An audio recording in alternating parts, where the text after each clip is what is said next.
Bonsoir Henri. Bonsoir Emmanuel. Plusieurs attentats contre des Israéliens ont fait 4 victimes la semaine dernière. En Cisjordanie, les affrontements entre Palestiniens et forces israéliennes ont provoqué la mort de 2 jeunes Palestiniens et fait plus de 150 blessés. Aujourd'hui, pour le 2e jour consécutif, la police israélienne a interdit l'accès de la vieille ville de Jérusalem aux Palestiniens non résidents et tout indique que la situation peut encore dégénérer. Oui, Emmanuel, Israël a pris une mesure exceptionnelle et sans doute même sans précédent depuis la conquête de Jérusalem en 1967. Ça concerne environ 300 000 Palestiniens qui s'y rendent quotidiennement.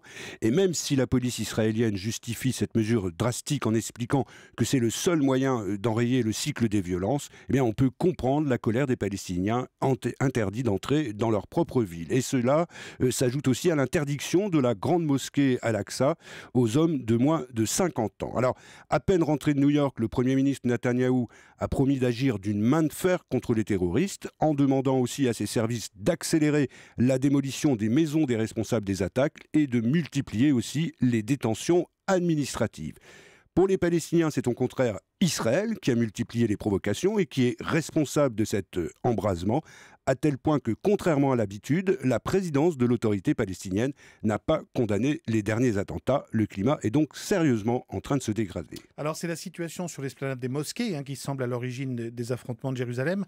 Henri, pourquoi cette question est aussi sensible ? Eh bien, parce qu'elle cristallise, Emmanuel, les tensions entre juifs et musulmans et qu'elle n'a jamais été résolue, ni pendant les pourparlers d'Oslo, ni plus tard pendant ces négociations de Camp David sous la présidence Clinton, qui avaient débouché sur un échec dont on ne sait toujours pas relever aujourd'hui. Alors, c'est vrai qu'il y a, côté israélien, un certain nombre d'illuminés qui voudraient se réapproprier ce qui est pour eux le mont du Temple et qui multiplient les provocations. C'est vrai aussi qu'il y a eu cette année beaucoup plus de juifs qui sont venus sur l'esplanade, emmenés par des rabbins radicaux et souvent proches des colons de Cisjordanie, ce qui a entraîné de nombreux incidents et les protestations des autorités musulmanes, à commencer par celle de Jordanie qui gère les mosquées. Mais, Emmanuel, plusieurs sondages montrent que désormais, plus de 65% des Palestiniens ne croient plus à la création d'un État.